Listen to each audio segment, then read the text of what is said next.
Yo, what's going on, guys? We're back with another draft analysis today between the games of T1 and C9. So, at this point in the draft, we're at a 1-1 standpoint for both of these teams. And at this point, it's a pretty crucial match for both of them because this will dictate whether they play in elimination or a promotion best of three. So, both teams are very incentivized, and the bands are starting to form a little bit based on what teams have playstyles of. So, for example, here, things like the Natalia and the Poppy bands are not something that are that's not something that's coming out from every team, but against teams like C9 that favor the aggression and the ability to just manipulate the map and cause chaos, it's really helpful.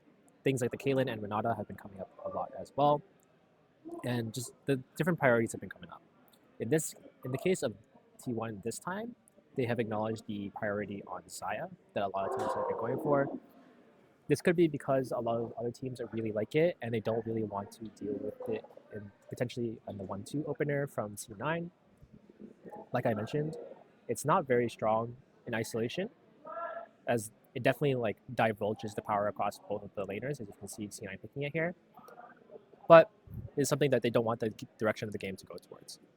C9, on the other hand, they take Rakan and they take Orianna, which is arguably pretty favorable here for them in this case because they're picking two pretty high priority champions in their respective roles.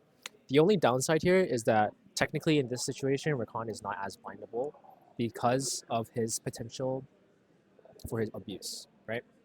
Orianna, pretty safe pick. We'd like to see something else come out of T1 here. The Vulnerable has been coming out more and more because let's think about what champions are very high priority or what dictates a high priority champion within like in the competitive setting. The ability to pretty much excel in a wide variety of matchups and the ability to contribute to a wide variety of comps. Rumble is pretty much a champion that achieves both of these things because he almost like supersedes Renekton in this case. Because he favors well into Renekton, but also he has so much base damage that it doesn't really matter what his matchup is in the game. The only potential downside is that he is a magic damage source in the top lane. So and you are sacking the ability to have a frontliner, which is totally fine because T1 round out with another AD carry as another jungler as well, and the Jarvan. Well, it's usually pretty risky to open Jarvan. It's a very common fallacy for a lot of teams.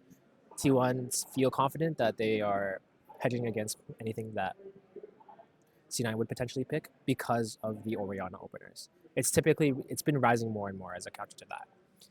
As a result, with the Jarvan and they can counter AD, they go for ADC on 3, which is not too many options at this point, especially with Rakan shown, so they go for Zeri. Although I think it's extremely weak on the patch, there are a couple more options. A lot of them don't really have mobility, so there's not really much choice here. You could go the Ezreal. It would actually go like would have a pretty solid champion identity, but it might not be the direction that C9 wants to take the draft. So that's what we're keeping in mind here. At this point, T1 are missing support in mid, and then C9 are missing jungle, and I believe it's top. So there's a bit of a mismatch in terms of roles. C9 pretty much have an opportunity to uniquely counterpick jungle on 5 if they want to, and they can actually pick top on 4 because they can already see. And it's most likely that Fudge's jobs in this case is just kind of neutralize the Rumble, right?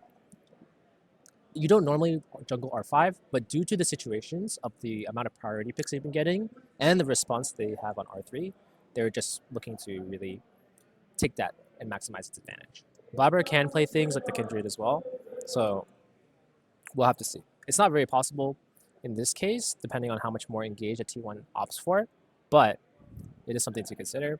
T1 are missing support in this case, and a lot of support has been choked out of the pool due to C9 using its banned resources for its stats.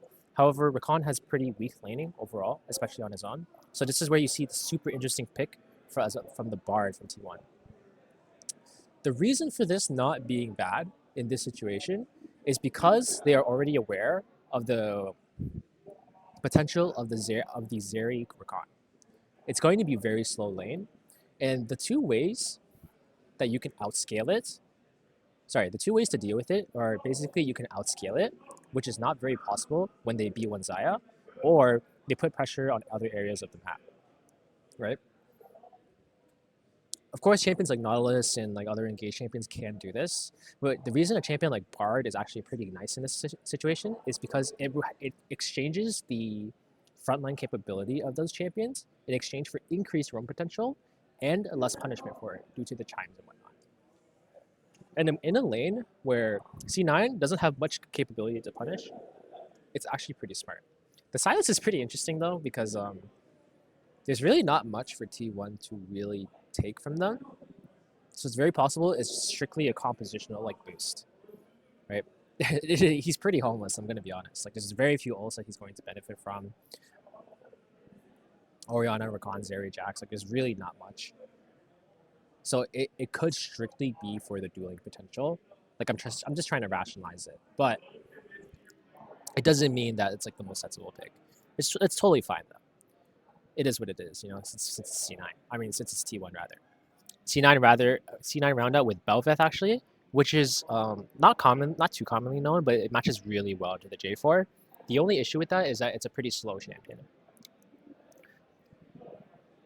So basically end goal here is that C9, it's actually a bit of a weird comp, right? They don't really have much team fighting potential, and they have like a lot of scaling. Even though they managed to snag 2 priority picks in Orianna and Rakan, it seems that T1 actually wanted them to snag them. Because if you look at the outcome of the draft, T1 are the ones with all the priority and the initiation potential, and the game is really set on their terms here, which is going to be really important for both teams coming into the match, right? Usually, the team that manages to secure a lead in the early lane, they can transition really well, especially a team like T1, and they've been able to do that here. They have that Rumble strong topside. They have the Xayah that's able to kind of mitigate and force a slow lane into C9, and then they can use the Bard on 4 to really maximize this.